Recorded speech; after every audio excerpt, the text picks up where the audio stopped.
आखिर क्यों भोले बाबा के खिलाफ कार्रवाई करने से बच रही है यूपी पुलिस। हाथरस हादसे में 120 से ज्यादा लोगों की मौत के बाद भी आखिर राजनीतिक दल का कोई भी नेता क्यों नहीं खुलकर नारायण साकार का नाम ले रहा है। आखिर क्यों नहीं भोले बाबा के खिलाफ खुलकर बोल रहे हैं यूपी के नेता।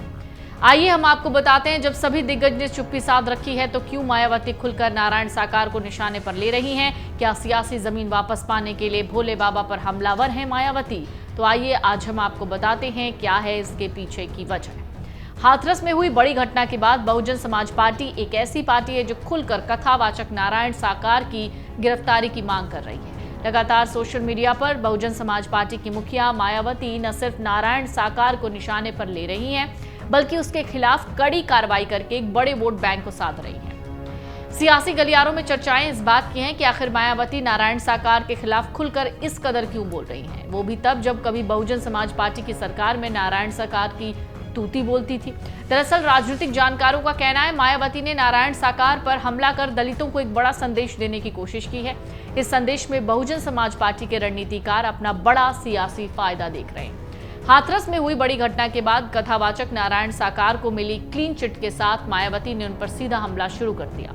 ऐसे में सबसे बड़ा सवाल यह है कि जिन दलितों की मायावती खुद को नेता बताती हैं, वहीं दलित पिछड़ों और अति पिछड़ों की बड़ी संख्या नारायण साकार की भक्त है। फिर मायावती का ये रुख ऐसा कैसा? राजनीतिक जानकार कहते हैं दरअसल मायावती का अपना जो कोर वोट था वहीं खिसक गया। ऐसे में वो हाथरस में हुई घटना के बाद आक्रामक होकर नारायण साकार को निशाने पर लेने से उनका कुछ नुकसान नहीं है।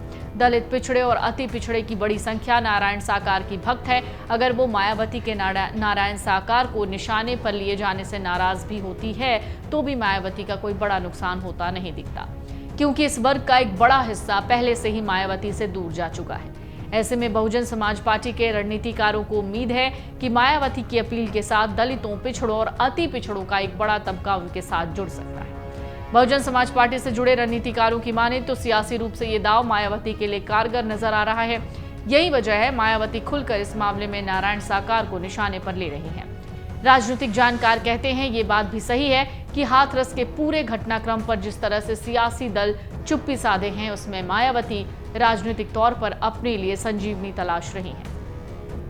पार्टी से जुड़े नेताओं का मानना है अगर ऐसा करके पश्चिमी उत्तर प्रदेश और बुंदेलखंड क्षेत्र में दलितों के बड़े वर्ग को अपनी ओर मोड़ा जा सकेगा तो आने वाले चुनाव में उसका बड़ा फायदा भी दिखने वाला है। समझने वाली बात यही है कि बसपा की सरकार में नारायण साकार की तूती बोलती थी, लेकिन अब वही बसपा सुप्रीमो नारायण साकार को निशाने पर लेकर गिरफ्तारी की मांग कर रही है।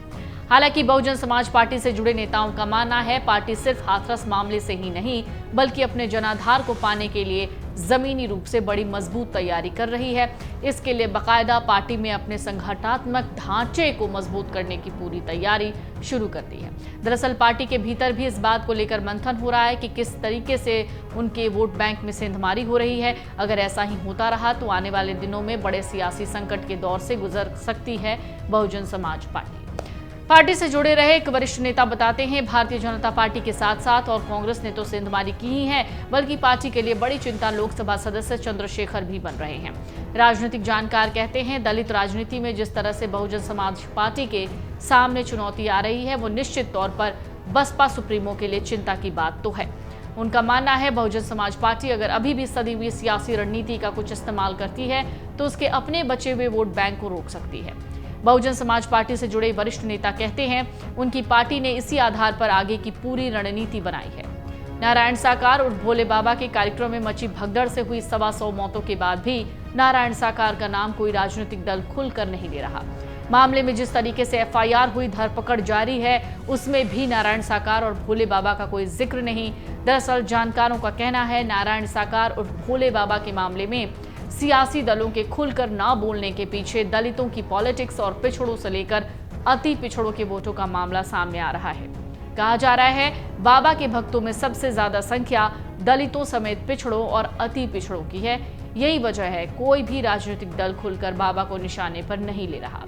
दरअसल 2 जुलाई को हाथरस के जिस मुगलगढ़ी इलाके में भगदड़ मची, करीब 125 लोगों की मौत हो गई, वहां पर नारायण साकार का सत्संग चल रहा था। घटना के बाद समूचे देश में नारायण साकार और भोले बाबा के बारे में चर्चाएं शुरू हो गई। राजनीतिक जानकार कहते हैं, कहने को तो बाबा का बड़ा नेटवर्क है और बहुत रसूख भी है। राजनीतिक जानकारों का कहना है, नारायण साकार का वर्चस्व सबसे ज्यादा दलितों, पिछड़ों और अति पिछड़ों में है। इस बात की पूरी जानकारी उत्तर प्रदेश की सभी सियासत करने वाले राजनीतिक दलों को बखूबी पता है। यही वजह है बड़े बड़े राजनेताओं को लेकर अधिकारी भी भोले बाबा के आश्रम से लेकर कार्यक्रमों में हाजिरी लगाते हैं। राजनीतिक विश्लेषक कहते हैं, सियासी जमीन पर जातिगत समीकरणों के साथ साथ बाबा का बेहद मजबूत कनेक्शन है। जिन जातिगत समीकरणों के आधार पर राजनीतिक दल अपने नफा नुकसान का गणित लगाते हैं, बाबा का सिक्का उन्हीं जातियों में मजबूती से जमा हुआ है। यही वजह है ज्यादातर राजनीतिक दल और राजनेता बाबा की ताकत को पहचान कर चुनाव में उनके साथ खुद को जोड़ते भी थे। राजनीतिक जानकारों का कहना है, बाबा का रसूख भी इतना है कि अगर बाबा अपने अनुयायियों से जो कह दें उसे उनके भक्त बाबा का आदेश मानकर पूरा करते थे। ऐसे में बाबा की अहमियत कितनी महत्वपूर्ण हो जाती है, ये बात जब एक सामान्य व्यक्ति की समझ में आ रही है तो सियासत करने वालों के लिए समझना बिल्कुल मुश्किल नहीं है। बाबा को लेकर जिस तरह से अलग अलग राजनीतिक दलों के नेताओं की ओर से बयानबाजी हो रही है, वो दलित, पिछड़े और अति पिछड़े वोटों को ध्यान में रखकर ही की जा रही है। अगर आप ये वीडियो YouTube पर देख रहे हैं तो हमारे चैनल को सब्सक्राइब करें और बेल आइकन को दबाना ना भूलें। अगर आप Facebook पर ये वीडियो देख रहे हैं तो हमारे पेज को लाइक करें।